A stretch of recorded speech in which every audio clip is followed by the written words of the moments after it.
And now, from Pensacola, Florida, it's Within Reason with Bob Kerrigan and Bill Rankin.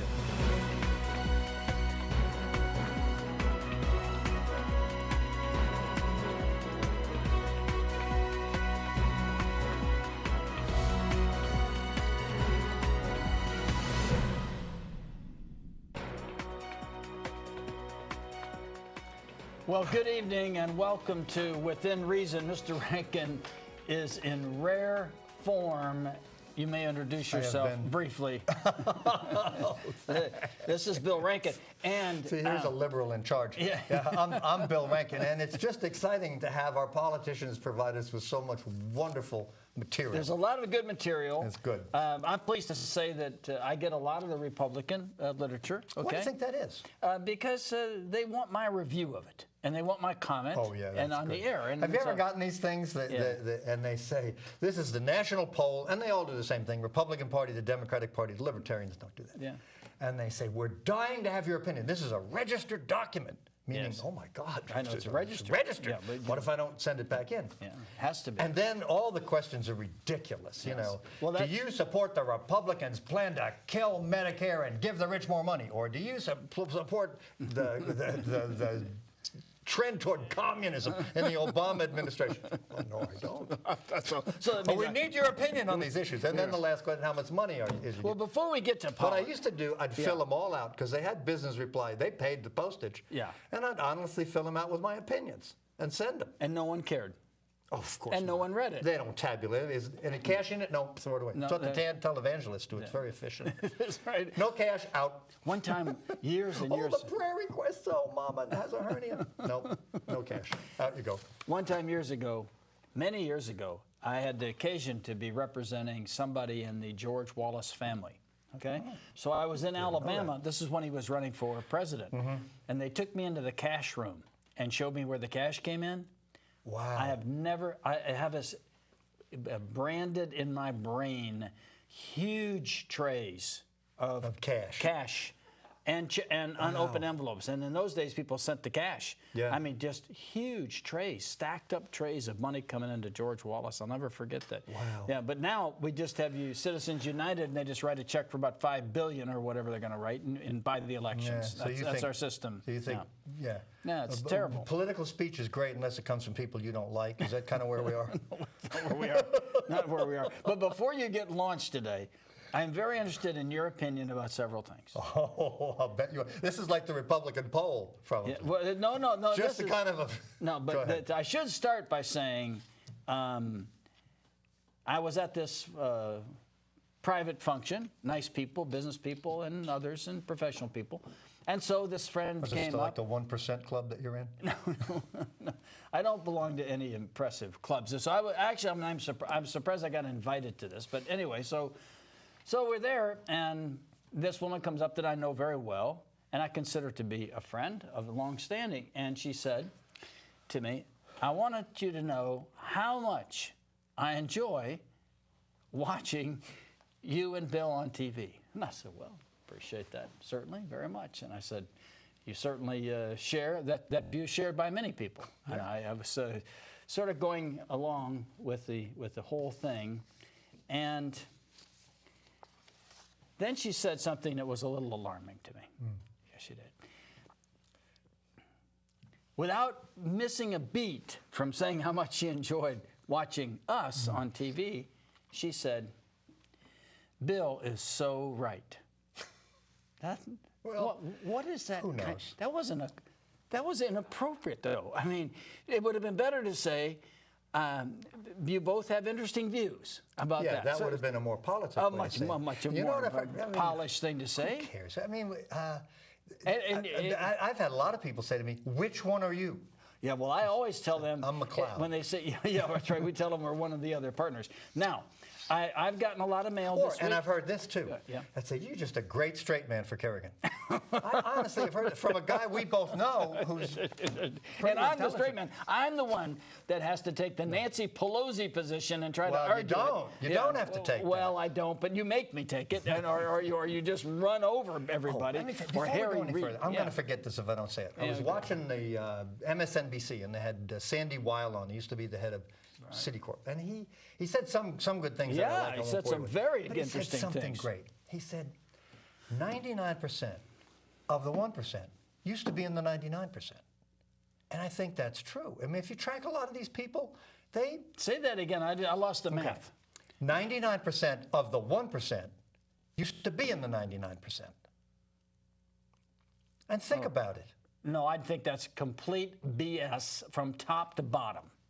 That's completely fallacious. I think a lot they of were born on third base and thought they hit a triple. Most of them did. Look at Romney. Oh, well, I'm just a really sharp guy, so I'll go form some capital. I'll talk to some people. Look at Obama. Yeah. But I'm just saying, I mean, why do we have to go to Obama? We're talking about Romney. We'll get to Obama in a minute, okay? And maybe he's off on the numbers. Look around us. You know, a lot of the people we know who are successful and wealthy, their families weren't anything much by socioeconomic. Maybe they were great families and they instilled good values. They didn't have lots of dough or influence. That's not what you said, though. What you said was 99%. I said what? That's what he said. Of the 1%. Of the 1%. That's ridiculous. Well, okay? that may 50% of the 1% were born on third base, thought they hit a triple. At least 50%. At least half. Look at the people that we know really, really well through the years. At least half came from money, serious money. Okay, I mean, passed down generation. So? Yeah, generation after generation. I mean, I'm just thinking of the people I know who have been big successes, and I don't believe that. Well, I think there are many people who have been. You are an example of it. You've been very successful. You got your name on stuff, and you started foundations. Well, you're you get your name in the paper. Yeah, I mean, and your family was distinctly middle class. I mean, they weren't. Let's not denigrate. No, I don't denigrate that at all. My family was striving to get to the middle class. It's the truth. Well, the truth is, they were down in Hoboken working, and nobody graduated from high school. No, we came from blue-collar families. Yeah, exactly. Sure. But I think it's not 99% of the 1%. That was my only point. It's a nice sentiment. All right, let me ask you. Can't be proven or disproven, actually. Did I see you in the Chick-fil-A line? Did I see you? The only reason you didn't see me in the Chick-fil-A line was I didn't think of it. Let's talk about Chick-fil-A. And if you don't know... But which line were you going to be in, the kissing line or the other line? I was going to be in the chicken line. Well, I mean, you could go... You didn't have to be a kisser to be in a kiss line. You could be there to support the kissers. I mean, that would be... Hey, I wouldn't care about Not that there's anything wrong with that. Okay? I support their right to do whatever they want. Exactly. As long as they're behaving peaceably, go ahead and kiss each other. I don't have to watch it. So what's your take on the Chick-fil-A? Here's my take on the whole thing. What's the guy's name? He is the CEO of Chick-fil-A. It's a family company. Cathy, isn't his last name? Dan Cathy is his name. Yeah. Good. Okay. And he came out and said stuff that's really, really kind of harsh and offensive to a lot of homosexual people. He said God has ordained it, that marriage is man and woman. God's going to punish us if we allow homosexual marriage, which is a pretty harsh position to take. But an absolutely legitimate position in terms of his right to say it. Now, lots of people said, well, if he's going to be like that, I'm not going to eat a Chick-fil-A. Okay? That's a risk he runs. It's okay, too. That's fine. Yeah. You can eat a Chick-fil-A, not eat a Chick-fil-A for any reason you choose. Mike Huckabee said, well, we're going to eat a Chick-fil-A because of that. Okay. If that's why you want to eat a Chick-fil-A, go ahead. You're going to get fat. Mike Huckabee was fat. Yeah. But here's the thing that is just so revealing to me. Some of our liberal... This would be the mayor of Boston, the mayor of Chicago, and of course all the wackos out in San Francisco said, he's not going to open any Chick-fil-A's out here where we're tolerant. Wait a minute, no, not that. We just can't do it because here's an interesting thing. Somebody said, you're denying people their civil rights. What are you talking about? Yeah. Never been defined as a civil right, and how is he denying it? He's expressing an opinion. That's it. Now, getting all worked up is fine. That's the American tradition. Have kiss lines dressed up at chickens, eat a lot of chicken if you want, whatever you want. But our public officials, who ought to know a little bit about the First Amendment, and they all happen to be liberals, who are so tolerant, so diverse, Can we back up? so for this? open, Can we just that back they're going to forbid him from coming into Can we town. back up for a second? You laid off this absurd position on the liberals. So I understand it. Yeah. Well, they happen to be liberals. Even though Rahm Emanuel, well, that's I'm just Obama's former chief of staff, not exactly a right-winger. But no, but we could say just because the 2 or 3 people you mentioned Right. are a little wacky Right. on the left doesn't mean it's a liberal position. That's my point. Is okay. It means that A position taken by liberals. Well, yes, but they're positions taken by Oh, the I see. Tea It's Party not- people that are insane. Oh, okay, well, that's right. So I'm just saying you can't. You're kind of like Rush Limbaugh. You blast the whole Okay. group of us. It isn't okay? the liberal I don't agree position. with that. Okay, They're spokesmen for the, and now maybe so They're there are not some liberals with some sense who don't agree with They're that. not spokesmen for the liberal group. You don't think so? No, I don't They're think trying to so. be. And now, don't they already have Chick-fil-A's in Isn't those it- places anyway? That are already That's there? the thing. Yeah, well, I think they were suggesting you're going to have a hard time opening anymore. And how because could you deny somebody the right to open a restaurant if they Well, meet they can't. The mayor of Boston had to back off. Somebody finally talked some sense into it. Well, don't you think a lot of that is just pandering to the special groups that are interested in that position? Probably. And they clap and applaud and stuff. Let me just Public officials shouldn't threaten people with stupid stuff. It's the public officials now. Mike Huckabee or preachers or gay rights activists, say what you want. We're all going to go in there and kiss the chicken. Great, go ahead. Who cares? Well, what was it? I think it was pretty masterful, if I could say this from observation that may be slightly manipulative by the Chick-fil-A people. They got this burst of sales, right? Yeah. Because of ostensibly this retaliation against their president. But then they got a burst of sales from the homosexuals who all came out too. Are they going to buy chicken or just go in there and kiss each other? I think they were buying chicken. I don't know. That's great. Did you go up there at I any don't think. time? No, I didn't. There was And somebody that looked I just really like I you really thought about it. up I there. really thought it. You think so? Yeah. I want to see there the was photo. a tall guy I'm not speaking. who kept looking the other way when I the actually cameras. thought about it this weekend. Did I you? thought Yeah. just to support. I do not support the position that God's going to punish the world if you let homosexuals get married. That's a ridiculous position. You wanna- But I would like to support his right to say that. Do you want to talk about the tree that fell down on Barcia and 12th Avenue? Why not? Barcia and 12th Avenue, if you're going to watch, we want you to watch the whole show, by the way, and all of them, because we don't want to repeat these things. But Bob got really mad because he has to go up 12th Avenue. And at Barcia and 12th, and Diane Mack kind of fessed up to this. Some people were complaining that they had to wait too long at the stop sign. So they put a 4-way stop up there.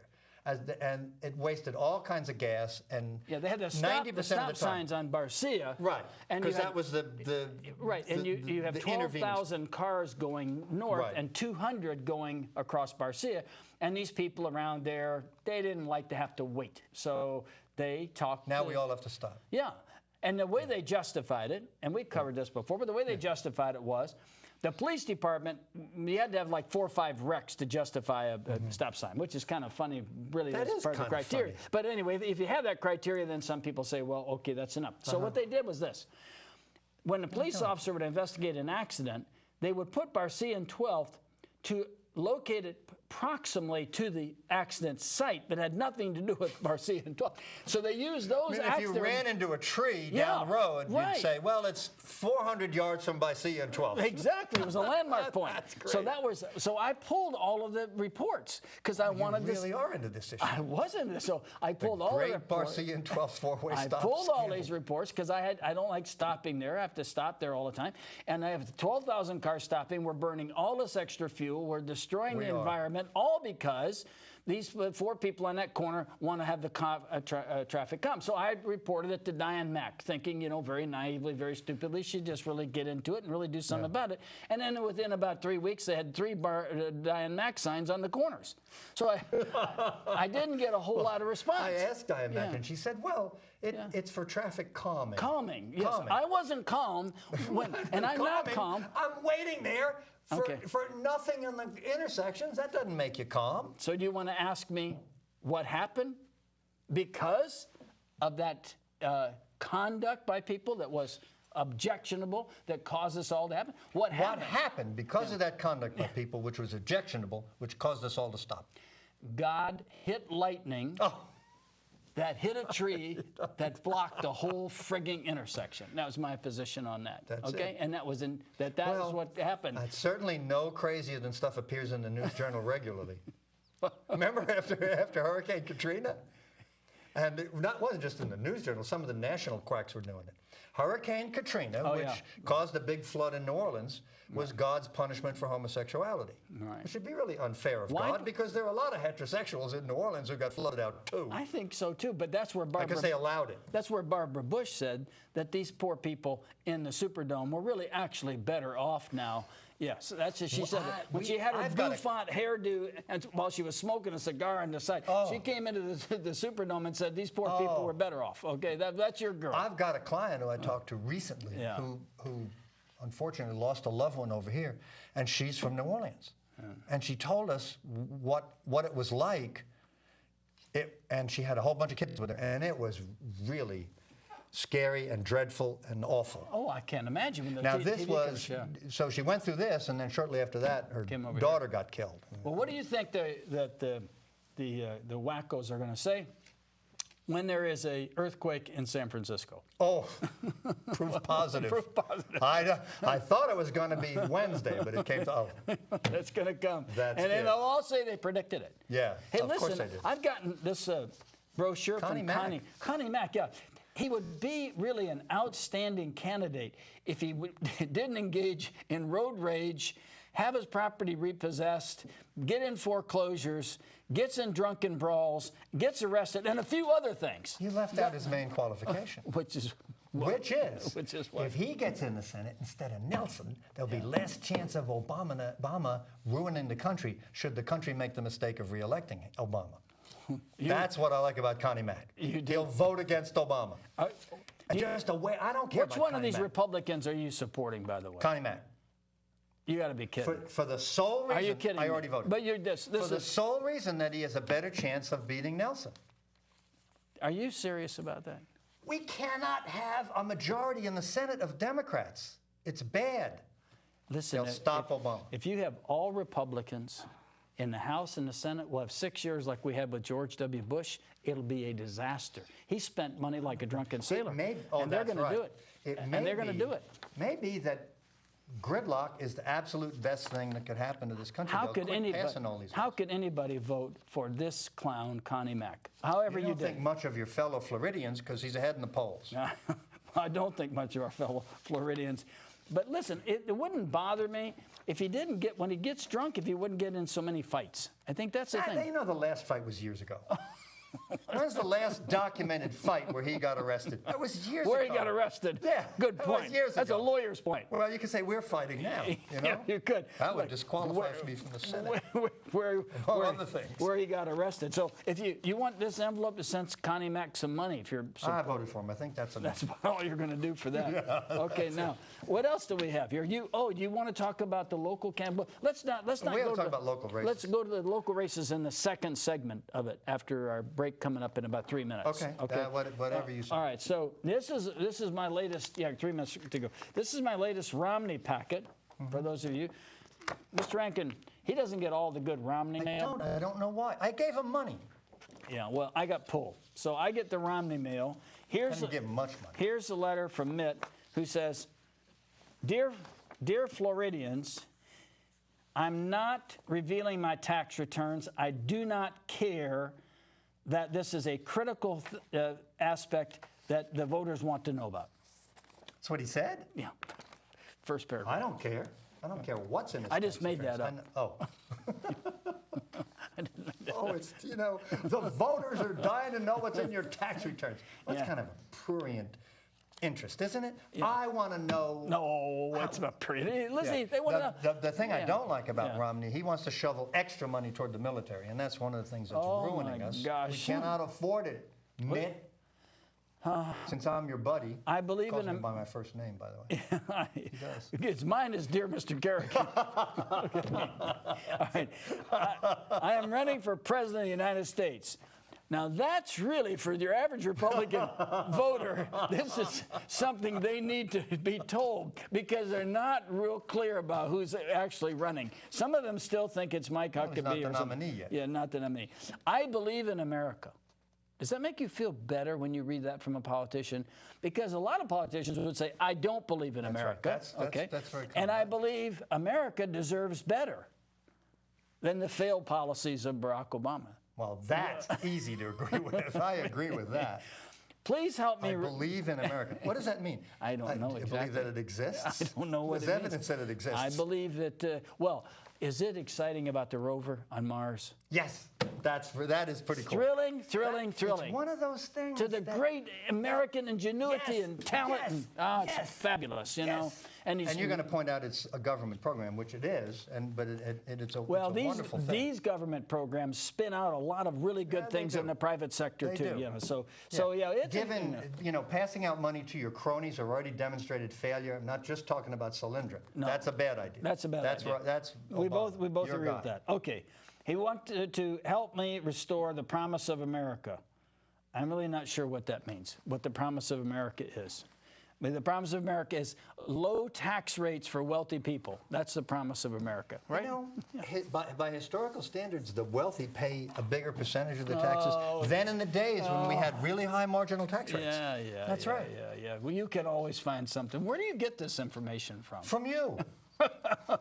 You told me that if you add up all the taxes, about half of your income goes to various governments. Well, that's true. You were telling the truth, weren't you? I was telling the truth. We got to take a break. We have to reorganize. This has gotten completely out of control. We'll be back after this short message. Stay with us.